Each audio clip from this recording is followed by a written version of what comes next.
Досліджуючи процес відбудови зруйнованого росіянами житла у Гостомелі, ми, здається, відкрили бісовий ящик Пандори. Знайшовши фейкових підрядників, яким віддавали мільйони гривень за часто не надто якісні роботи, ми вирішили глянути на всю Київську область. Глянули і жахнулися. З кожної праски нині українські топ-політики говорять про важливість відбудови, про допомогу багатьох країн світу, про надзвичайну увагу до цієї теми і, звісно ж, про феноменальну прозорість. Максимальна прозорість при плануванні, використанні коштів, відбудові проєктів. Цей документ про пошук найбільш ефективних підходів, які забезпечать прозорість. Transparency and corruption zero tolerance are key priorities. Це брехня, це обман, це неправда, бо це не так. Ніякої прозорості не було і немає. Є хаос.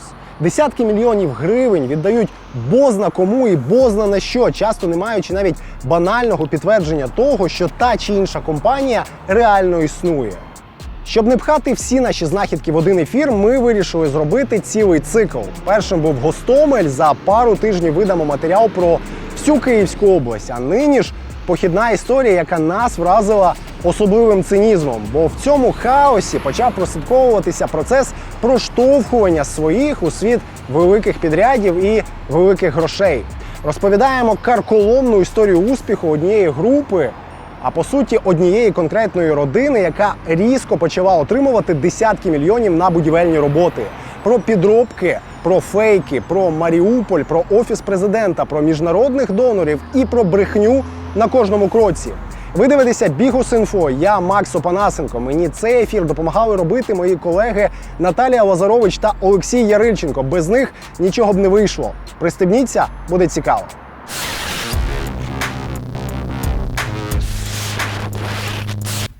А почнемо розповідь ми з фотографії. Ось цієї. Зроблена вона у 2013 році на підприємстві «Запоріжсталь» з групи компаній «Метінвест» Ріната Ахметова. Туди чи то для повчитися, чи то на екскурсію приїхала група молодих працівників тепер вже легендарної «Азовсталі», теж з групи «Метінвест». Ось це Ростислав Шурма, на той момент керівник Запоріжсталі, а нині ж заступник керівника Офісу Президента України, який тут тепер займається питаннями відбудови. А це Богдан Ковпак, тоді молодий інженер Азовсталі, а нині треба ж такий збіг. Неформальний лідер цілої групи компаній, які почали активно отримувати десятки мільйонів гривень на будівництво і відбудову по всій країні. Нам же дуже приємно активно отримувати ваші реакції, коментарі і підписки. Тож, якщо вам подобається те, що ми робимо, то не стримуйте себе. Тисніть і пишіть. Компанію «Архстройтехнадзор» у 2017-му у Маріуполі створив колишній працівник управління комунального господарства Роман Кобиляцький. Судячи з тогочасних новин в мережі, опікувався він на цій посаді дорогами. Компанія займалася дрібними підрядами від колишніх же комунальних колег Кобиляцького, ставила павільйони на автобусних зупинках, облаштовувала самі зупинки, продавала лавки. Серйозніші проекти почалися у 2021-му, коли основними замовниками стали Маріуполь-Автодор і управління капітального будівництва. Це були все ті ж зупинки, тільки суми підрядів суттєво виросли. Останнє замовлення в нині окупованому місті «Архстройтехнадзор» отримав у грудні 21-го. У лютому 22-го директором став Богдан Ковпак, той самий інженер Азовсталі з фотографії. І вже в липні 22-го компанія знову почала отримувати підряди в Київській області. І це вже були не лавки чи зупинки, а процес відбудови зруйнованого росіянами житла. Підрядів було дуже багато. За липень-серпень 22-го «Архстройтехнадзор» отримав від Київської обласної адміністрації замовлень на понад 15 мільйонів гривень. Причому більше 13 мільйонів їй дали в один день, 2 серпня. Фірма взялася за відновлення будинків і навчальних закладів не десь в одному конкретному місці, а одразу і в Вишгородському, і у Фастівському, і у Бучанському, і у Броварському районах. До кінця 22-го сума замовлень на роботи з відновлення від КОДА досягла більше 30 мільйонів. Географія розширилася і на дуже постраждалий від окупації Ірпінь. Всі підряди компанія, яка до цього ніколи не займалася таким типом робіт, отримувала напряму, без конкурсів і конкуренції. Візьми гроші і щось зроби. І ось це «щось зроби» – це доволі буквально, тому що якраз в цей момент розрекламована чиновниками прозорість кудись зникає. На профільному порталі Прозоро, куди повинна підвантажуватися уся тендерна документація, до підрядів Архстройтехнадзору в кращому випадку підвантажені зіпсовані сканером копії договорів. Ось такі. В них лише загальна калькуляція. І все. Відповідно, на тих об'єктах, які віддали під ремонт Архстройтехнадзору, відбувалося щось. Десь міняли вікна, десь ремонтували навчальні заклади, але зрозуміти, скільки конкретно робіт мали провести і матеріалів купити, а скільки провели і купили, неможливо. Будинок Віктора в приватному секторі Ірпеня пошкодили російські артобстріли. Власними силами чоловік підлатав дах. Потім з'явилися працівники Архстройтехнадзору і взялися міняти вікна і ставити криві відкоси. Приїхали одні люди, поставили вікна, а інші повинні були зробити відкоси. 11 вікон, і я цікавився в міській раді. Наскільки я пам'ятаю, 155 тисяч коштував цей тендер по моєму будинку. Вони зробили погано, у мене навіть там ще в телефоні є фотки, як вони зробили відкоси. Переробляти майстри, звісно ж, не захотіли.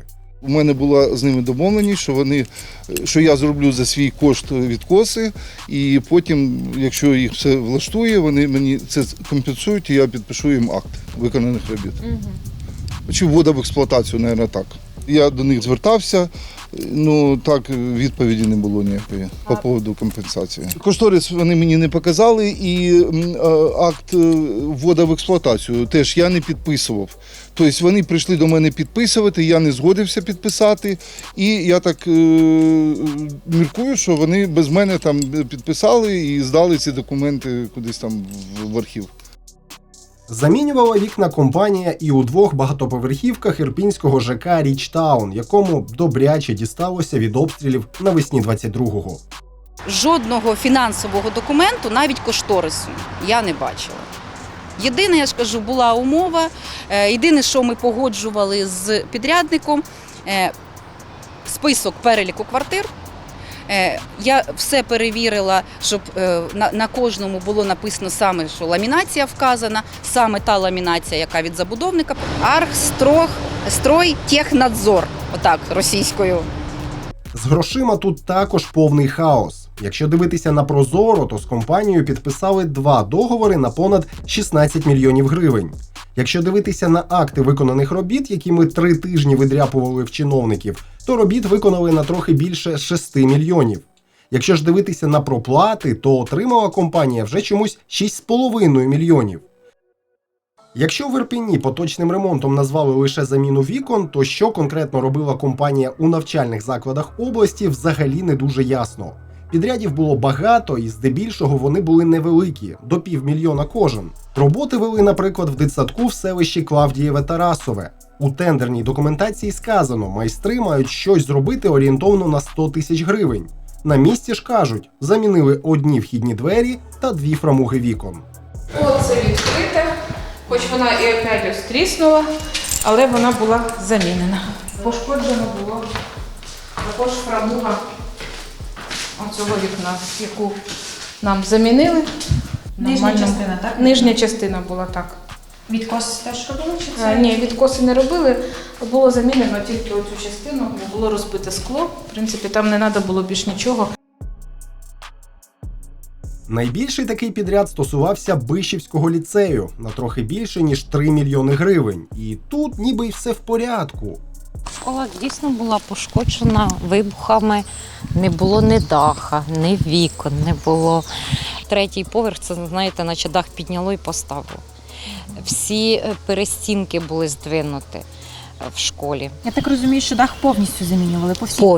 Повністю. Замінили 119 вікон. Тому що ті вікна, які були з зворотньої сторони, то більш-менш вони десь залишилися. Але от біда! За словами директорки, відремонтований за бюджетні гроші дах будуть замінювати на новий. Та тут все будуть замінювати. Зараз у нас вже теж розробляється проєкт капітального ремонту школи, адже вона, знаєте, потрібно відмостку, потрібно десь підтримати. В такі тріщини трохи пішли у нас по школі. Гроші просто викинули на вітер. Ну окей, не зовсім. Компанія заробила.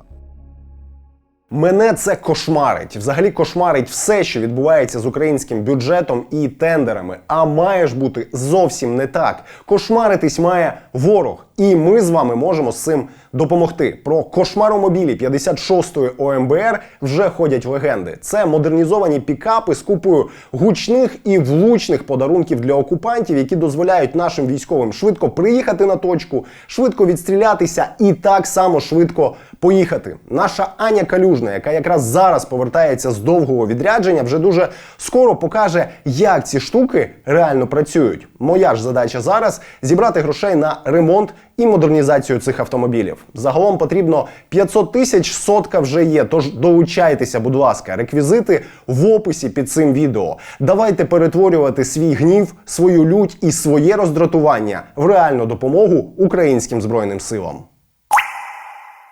Прямо посеред цього параду щедрості і непрозорості від Київської обласної державної адміністрації Архстрой-Технадзор отримав ще жирніший проект. Цього разу у Дніпрі. Щоправда, не від дніпровців, а від маріупольців. Міське управління капітального будівництва у вересні 22-го замовило компанії ремонт покинутого дніпровського гуртожитку під житло для родин з Маріуполя за понад 35 мільйонів гривень. Це великий і дуже знаковий проект. В ньому фінансування і з бюджету, і від міжнародних партнерів. До цього ми ще повернемося трішки згодом, поки що ж про нашу компанію в цьому процесі. Тут вперше фірма показала пакет документів, в тому числі і перелік співробітників, яких найняла для проведення робіт. Ось він. Маляр, штукатур, монтажник – все ніби в порядку. Одна біда – левова частина цих людей просто вигадані. Так, їх не існує в природі. В договорах, за якими Архстрой-Технадзор нібито наймав цих людей на роботу, вказані фейкові імена, фейкові податкові номери, фейкові серії та номери паспортів і фейкові адреси прописок. Ось дивіться, Роман Васильович Кополюк, тесляр. І отже ж біда, людини з таким прізвищем, ім'ям і по батькові в Україні немає. Немає навіть просто Романа Кополюка без Васильовича. Вказаний в договорі податковий номер не існуючий. Зверніть увагу ще на підпис. Цю неповторну ручку і стилістику ви ще зараз побачите декілька разів. Монтажник складальних металопластикових конструкцій Ятін Андрій Миколайович з Маріуполя. Все б нічого, але ось його ІПН. Тут на одну цифру більше, ніж має бути. Стилістика підпису впізнавана, правда? Ну і вишенька. Ятіна Андрія Миколайовича 1986 року з Маріуполя не існує. Існує Ятін Андрій Миколайович 1984 року народження з Торського Донецької області. Був засуджений за нічну крадіжку зерна з якогось місцевих підприємств у 2017-му з випробувальним терміном. Поки термін тривав, дядька вписали власником і керівником київської компанії, яку реальні власники, схоже, таким чином вирішили вбити. Тобто явно використали його паспорт. Виходить, що тут могли використати його ще раз, але вже трохи поміняти дані, щоб не так палитися. Дмитро Хаджинов, штукатур. Не існуючий ІПН, але це вже навіть півбіди. Людина з таким ПІП існує, але існуючому Дмитру Хаджинову не 37 років, як вказано в договорі, а ще не виповнилося 16. Ще зверніть увагу на прописку. Маріуполь, Зелінського, 108, квартира 33. Сюди ж поселили Дмитра Дунука, який за документами проходить як монтажник. Код ІПН підробний, в ньому на одну цифру більше, ніж має бути. Ба більше, ці розумники, схоже, не знають, що в українській системі перші 5 цифр ІПНу відповідають даті народження. Це кількість днів з 1 січня 1900 року до дати народження людини. І от якщо дивитися на ІПН Дунука, то він аж ніяк не може бути 85-го року народження. Він має бути років на 20 старшим. Євген чи то Тетерв'ятников, чи то Тетерев'ятников. Немає людини з таким ім'ям і такою датою народження. ІПН підроблений, теж на одну цифру більший і відповідає людині віком в 95 років. Підпис – все та ж ручка і стиль. Костянтин Лискун – фейковий ІПН. Увага на підпис знову. О, А тут взагалі топчик. Віталій Кононов. Підпис просто вирізали з якогось документа, дуже грубо, схоже прямо в пейнті, і встромили в документ, який подали на тендер. Я такого ще не бачив, серйозно. І знаєте, що найприкольніше? Частина з цих людей навіть пройшла навчання. Спеціальне навчання на Запорізькому комбінаті. Їм навіть посвідчення повидавали. Повний абзац. Великі підряди активно падали на компанію Кобиляцького ковпака до кінця 2022-го. А далі магія скінчилася так само різко, як і почалася. Грошовий потік припинився, а в компанії змінився і власник, і директор. І тим і іншим став Олександр Волохін. Хто це? Ну, на цю людину записано десятки компаній. Але знаєте, це той самий випадок, коли більше може розказати адреса реєстрації. Пішли, покажу. Ось там видно стіни Бучанської виправної колонії. Її адреса Гостомель, вулиця Мирна, 3. Остання відома адреса реєстрації нового власника і директора дуже успішної будівельної компанії – Гостомель, вулиця Мирна, 3. Все. Більше ніякої інформації про цю людину немає. Ні в Гуглі, ні в базах, ні в реєстрах, ні в соцмережах. Нам трохи не давав спокою цей епізод, і ми все ж відшукали Волохіна. Ну, точніше, його слід. Виявилося, що Мирна 3 то вже в минулому. Зараз же він осів тут, на Борщагівці. Сусідки підтверджують і додають, чоловік, на якого записано багатомільйонний бізнес, ділить тут з кимось квартиру. Тут такі ніщі люди добрі, що куди там йому. Відкривати двері бізнесмен нам не захотів. Власне, це не дивує. Нам вдалося дізнатися також, що Волохін за останні 20 років мав цілу купу маленьких, середніх і прямо великих проблем із законом і наркотиками. А ще регулярно губив паспорти. Здається, хтось щонайменше один з них таки знайшов і записав на Волохіна все, що тільки можна записати. Схоже, що фірму тупо кинули помирати. Але чому? Все ж так класно йшло. Кобиляцький каже, просто захотілося продати. Прямо в розпал робіт, за які фірма отримала десятки мільйонів гривень. Задача была предприятие продать. Все. Я его продал. Мне абсолютно неинтересно, кто там, чего там, понятия не имею. Але є інша думка. Коли ми об'їжджали об'єкти в Київській області, ремонтом яких займався Архстройтехнадзор, то дізналися, що перед нами сюди вже приїздили працівники прокуратури, які не менш активно цікавилися діяльністю підозрілої фірми. Власне, нам це вдалося підтвердити і в самій Київській обласній прокуратурі. У відповідь на наш запит тут відповіли, що слідчі займаються досудовим розслідуванням через укладання позаконкурсних, прямих договорів. Думаю, що компанію могли просто пристрелити на випередження, але цікаво, що Ковпак після так званого продажу директором лишався ще кілька місяців. Що дивно, погодьтесь. Ковпак Богдан работал на предприятии, когда я его продал, он еще работал. Что дальше, я понятия. Втім, може в нього була якась дуже важлива місія. І знаєте, я навіть здогадуюсь, яка. Наприкінці грудня 22-го Архстройтехнадзор, достатньо набравшись і підрядів, і грошей, вирішив вкинути більше 20 мільйонів гривень в придбання понад 35 кілометрів тканини для гідроізоляції. Купувала в підприємства, яке до будівництва нібито і ні до чого. Воно шиє пледи. Шиє пледи і раніше фігурувало в кримінальних провадженнях, пов'язаних з ухиленням від податків. У нього теж хтось щось купував. Ось таке от фіктивне відображення купівлі кілометрів тканин за багато мільйонів – це типовий елемент такої схеми.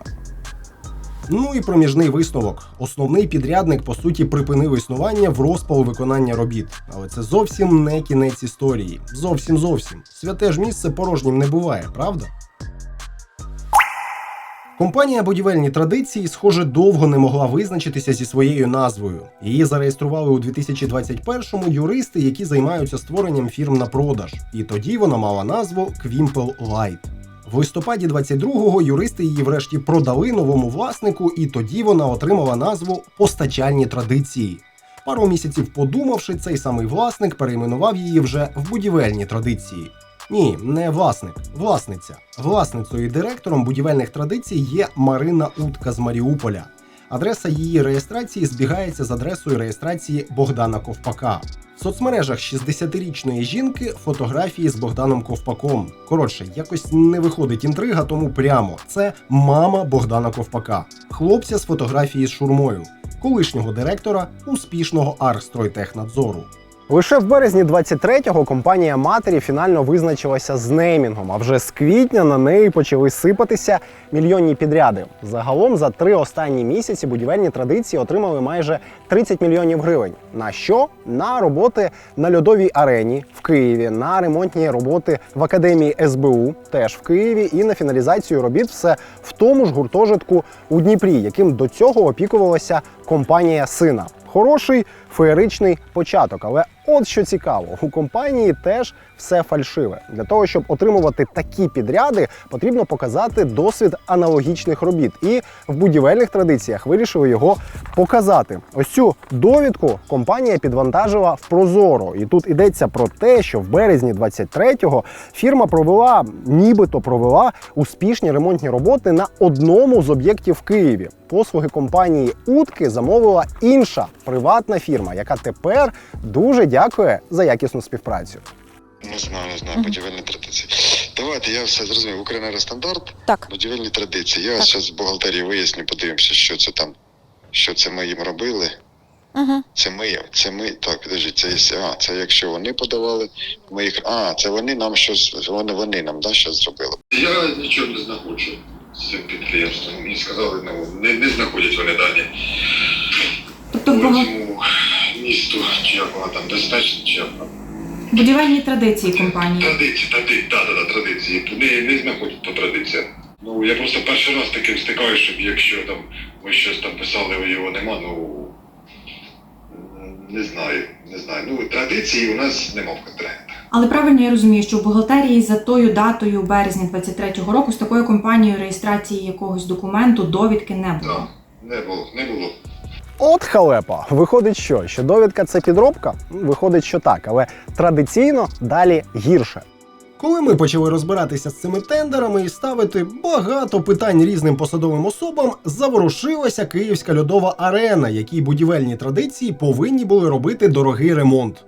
Тут раптово помітили, що фірма, демонструючи свою серйозність і спроможність, показала договір оренди спеціалізованої техніки, але якось забула завантажити останню сторінку, найважливішу, з печатками і підписами. Буває ж таке, ага. На прохання додати важливу сторінку будівельні традиції не відреагували. Відтак, коли ми вже монтували випуск, конкретно цей підряд фірма поки що втратила, але інших все влаштовувало. І так, далі ще гірше. Бо далі компанія показала перелік співробітників. І інтриги тут, мабуть, знову не вийде. Частина з них – це вигадані персонажі. Але от голову найбільше зносить той факт, що перелік фейкових співробітників будівельні традиції подали на тендер Академії СБУ. Перелік фейкових співробітників на тендер СБУ. Господи. Дивимось. Афанасьєв Сергій Володимирович, асфальтобетонник 4-го розряду. Адреса прописки вже знайома нам квартира на вулиці Зелінського, 108, де прописувались співробітники сина Марини Утки. А вказаний ІПН недійсний, вигадана людина. У Володимира Пісоцького вказані паспортні дані зовсім іншої людини, з Житомирщини, а в ІПНі на одну цифру більше, ніж мало б бути. Така ж ситуація із Олегом Бондаренком, у якого взагалі вказано ідентифікаційний номер, так, того самого, з фотографії з шурмою, так, сина Марини Утки. Є в переліку і справжні люди, але від цього не легше. Наприклад, Ігор Шабельник, асфальтобетонник 6-го розряду з 3 роками досвіду дорожніх робіт, тільки від нас дізнався, що його, виявляється, кудись там записали. Ніяких 3 років досвіду дорожніх робіт немає. Є періодичні халтурки, на які чоловіка кличе Богдан Ковпак. Як працювати, це я розумію, якийсь час тривалий. А я приїхав, зробив роботу там 2-3 дні. Те, що не могли люди зробити, не могли знайти там спеціалістів. Там шпакльовка, там якісь там комунікації підключати. Я приїхав, зробив ці роботи і поїхав. Ще одним справжнім співробітником будівельних традицій є інженер-теплотехнік Максим Лобинцев. Він же паралельно керує і володіє іншою фірмою «Нові теплотехнології». Теж з Маріуполя і теж з жовтня 22-го почала отримувати бюджетні кошти на відбудову в Київській області. Зокрема, і в Гостомелі, про який ми вже розповідали раніше. Загалом напрацювала на десь 10 мільйонів. Напряму, без конкурсів, в режимі «Агов, в нас тут дике поле, купа бабла і багато роботи, беріть гроші і щось ремонтуйте, ось вам адреси». Також в переліку ми звернули увагу на головного інженера Івана Ялоху. Звернули через те, що людина з таким же ім'ям займала аналогічну посаду в Маріупольському міському управлінні капітального будівництва. А це ж саме воно роздало мільйони спочатку компанії Ковпака, а потім його матері на все той самий гуртожиток у Дніпрі. Що з ним там, до речі? Будівельні традиції мали фіналізувати роботи, зроблені попередником, на що отримали понад 9 мільйонів гривень. Оцінювати вартість робіт вкрай складно, а от вартість конкретних товарів сильно реальніше. В тендерній документації компанії є документ з назвою «Договірна ціна». Це перелік того, що і за скільки фірма пропонує продати. Пристебніться. Ось компанія Марини Утки пропонує продати для гуртожитку 3 великих баки з тенами. По суті, це величезні бойлери. Ціна – 154 тисячі гривень за штуку. У вартість також входить і монтаж. Якось дороговато, ні? Дороговато. Бо купували їх значно дешевше. Зорі зійшлися настільки успішно, що рівно 3 таких самих прямо під мамин тендер купила фірма сина «Архстройтехнадзор» і купила по 105 тисяч за штуку. Купувала в нових теплотехнологіях, контори, якою володіє той самий інженер з фірми мами. Тобто, ще раз, мамин інженер продав сину теплобаки за ціною набагато меншою, ніж ту, яку просила мама з бюджету. І тут або в родині проблемки, і син не сказав матері, де взяти їх дешевше, або ж це та сама, куплена сином техніка з божевільною націнкою вже від матері. Реальна вартість цих штукенцій ще нижча, і нині такий разом з теном коштує 84 тисячі гривень. 84 тисячі і 154 тисячі. Відчуваєте різницю? Виходить, що решту заклали на монтаж 3 хоча й великих, але ж бойлерів заклали 210 тисяч гривень? Ні, ми зв'язалися з однією з профільних компаній, і там нам назвали реальну вартість від 4 до максимум 8 тисяч гривень за один. Окей, йдемо далі. Ось компанія Утки пропонує 2 теплових насоси. Дорогих, по 410 тисяч гривень за кожен. Вгадаєте що? Ситуація аналогічна. Фірма сина їх тоді вже теж придбала. От якось так воно все в них співпадало. Син купував сильно дешевше, мама пропонувала сильно дорожче. Бо Архстройтехнадзор брав такі по 320 тисяч. Різниця 180 тисяч на двох. Заклали на монтаж? Так, це було б найлегше пояснити, тільки от коштує він насправді максимум 80 тисяч за обидва. Різниця 100 тисяч. Що тут ще цікавого? Теплообмінник. Вартість понад 83 тисячі гривень. Компанія сина напередодні купила такий же майже в половину дешевше, за 50 тисяч. Додаємо сюди ще 5 тисяч гривень на монтаж і все одно отримуємо велику націнку. В результаті гуртожиток зробили і дуже урочисто відкрили. Покликали іноземних донорів і партнерів, все їм показали. Окей, може не все. Навряд показували документи. І кошториси, і підрядну компанію. Компанії, точніше. Бо показувати нічого. Це все виглядає як договорняк. Настільки, що Архстройтехнадзор, як нам вдалося з'ясувати, замовив послуги з експертизи проекту робіт в гуртожитку за добу до оголошення найпершого тендеру по гуртожитку. Дивилися в завтрашній день, мабуть.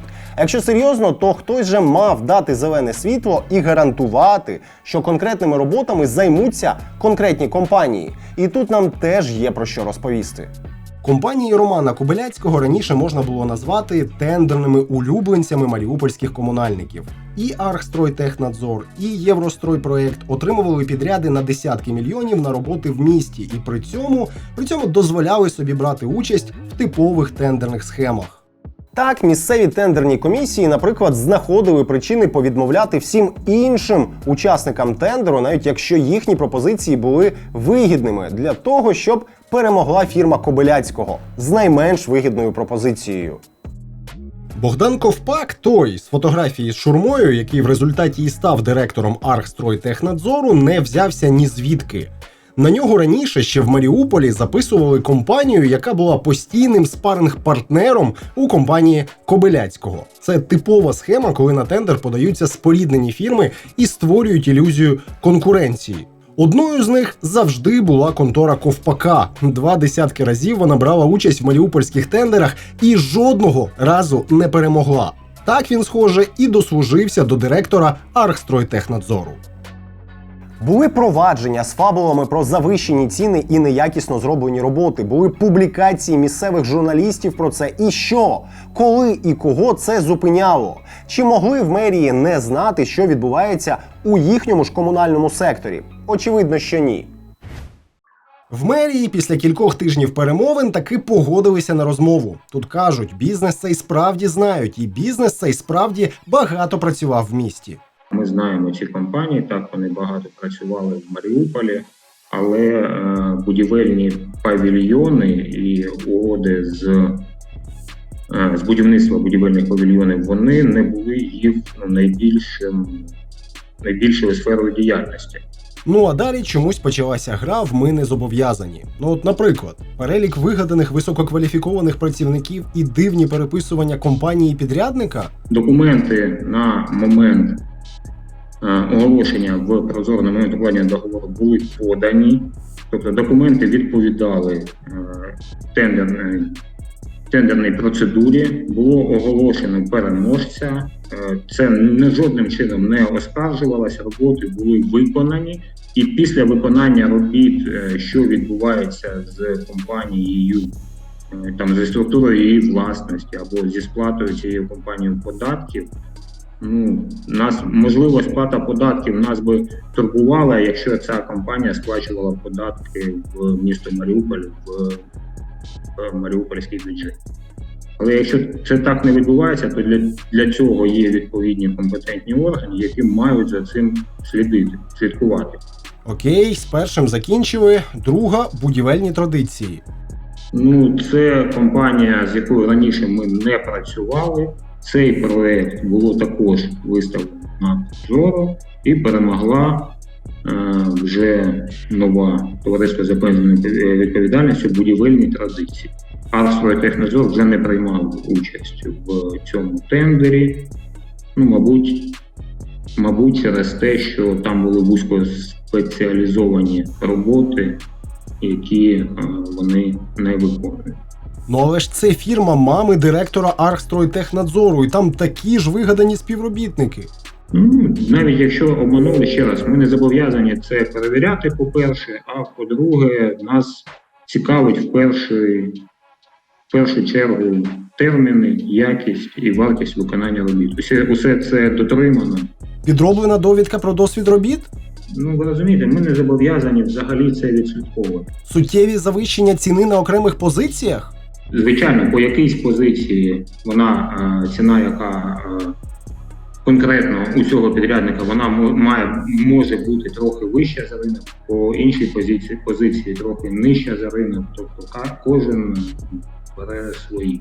Інженер комунального підприємства раптово опинився в новоствореній компанії, яка від цього комунального підприємства отримала мільйони? Якщо людина звільнилася і знайшла собі роботу, або більш цікаву, або з більшою заробітною платнею, чому ні? І ось так всю розмову. Основний аргумент – все зробили дуже якісно, експертизу, правда, ніхто не замовив, але виглядає все дуже і дуже. Іноземцям сподобалося, всі задоволені. Але окей, з місцевим рівнем зрозуміло, але ще є величезні замовлення для обох компаній і в Київській області, і в Києві. І тут навряд маріупольські посадовці могли якось впливати. Тут потрібен був більший вплив і, як це кажуть, політична воля. І як тут не згадати про Ростислава Шурму з Офісу Президента, який останнім часом дуже активно коментує відбудову і вже з'їздив на масштабну міжнародну профільну конференцію в Лондон.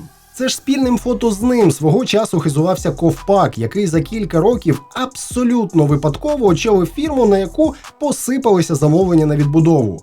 І що цікаво, це якраз на Шурму доволі неоднозначно натякали нам співрозмовники в маріупольській мерії в контексті спроб монополізувати будь-які процеси в місцевому самоврядуванні. Це так, в скарбничку збігів. О, і про скарбничку. Спасибі всім, хто продовжує нам донатити. Нагадаю, що віднедавна ми є і на платформі BuyMeACoffee, тож тепер нас підтримувати, здається, стало ще простіше. Ваша підтримка дозволяє нам робити більше і, я принаймні на це сподіваюся, краще. Втім, сам Шурма каже, що нічого про це не знає. От взагалі. Чи ви особисто сприяли тому, щоб будь-яка з компаній отримала можливість відновлювати пошкоджені об'єкти війною на території Київської області? Ні. І не тільки на Київській області взагалі. І по всій Україні? По всій Україні. І не будуть цього робити. Розмови з Ковпаком і Уткою цих питань не зняли. Навпаки, додали. Ну, говорите, що ви хотіли. Так, я хочу поговорити про вашу компанію «Будівельні традиції».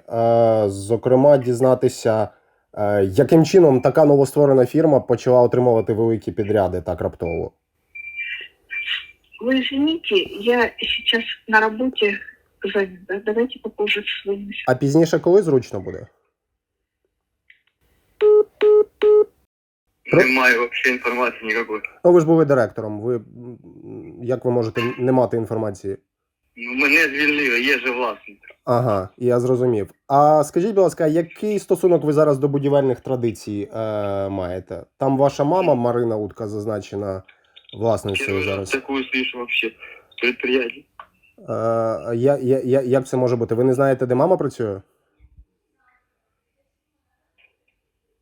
Я слышал, первый раз слышал, о чем идет речь. Угу. Тобто ви зараз не займаєтесь ніякими будівельними, ремонтними роботами, нічим подібним, правильно?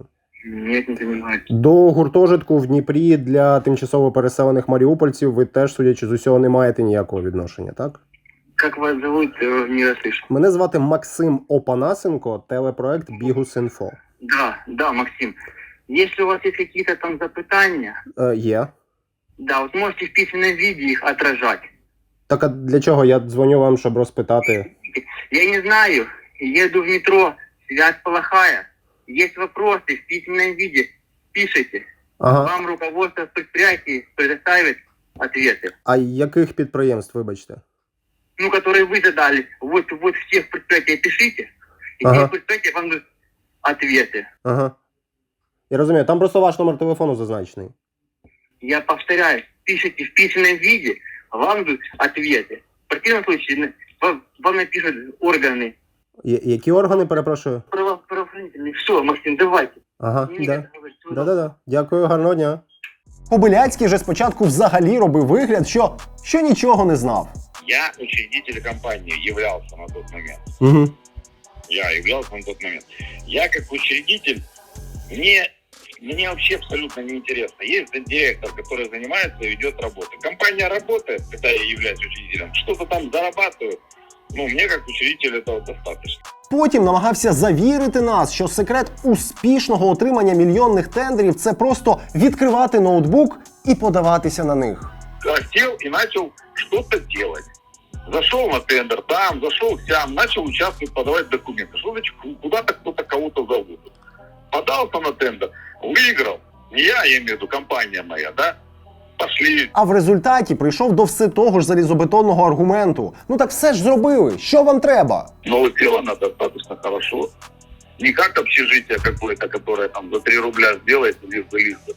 А хорошо, комфортно, людям, надеюсь, там живется. А хто зробив, як мав зробити і за скільки зробив, то вже не важливо, як і підставні люди та підроблені документи. Знаковий же проект, пілотний, міжнародним партнерам показувати. Причем тут зарубежные, я не пойму, вы так вот ссылаетесь на них, на каких-то зарубежных спонсоров там или кого-то так. Есть одна работа, есть вторая работа. Никто никаким спонсорам никакую работу не сдавал и не предъявлял. Так, в Маріупольській мерії проект з гуртожитками планують максимально масштабувати і залучати ще більше донорських грошей. Гуртожиток, який перший ми відкрили, він має вже продовження з точки зору підтримки наших партнерів. К нам йдуть і міжнародні партнери, така міжнародна велика, потужна організація, як МОМ, яка сьогодні підтримується урядом Франції.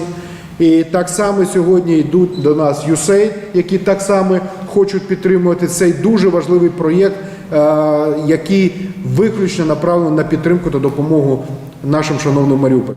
Міжнародники гроші вливали і будуть вливати далі. І це було помітно на тій самій лондонській конференції. Тут є доволі предметні результати. Ми бачимо, що за підсумками цієї конференції фактично буде гарантоване вже 100% фінансування і дефіциту бюджету, і програми швидкої відбудови, яка на цей рік складає 14 мільярдів доларів. Це все надзвичайно круто і дуже важливо. Але знаєте, я взагалі собі уявити не можу, як солідні міжнародні організації будуть існувати в одній системі координат з тендерами, переможець яких визначений заздалегідь, з підробними документами, з фальшивими співробітниками, з відсутністю інформації про те, на що конкретно витрачають гроші. З іншого боку, можливо, просто потрібно лишити все як є. Які там аргументи? Все ж зробили, чого ви причепилися? Лишити і дочекатися, коли зайдуть перші міжнародні аудитори. Цікаво, які аргументи лунатимуть тоді. Сумно все це. З іншого боку, після нашої історії про Гостомель знесли очільника місцевої адміністрації. І ця, хоча й недостатня, але санкція стала можливою завдяки суспільному резонансу. І в тому числі завдяки вашим реакціям. Ви можете допомогти і цього разу, поширивши цей сюжет. А на сьогодні це все. Бережіть себе і пам'ятайте, все буде Україна.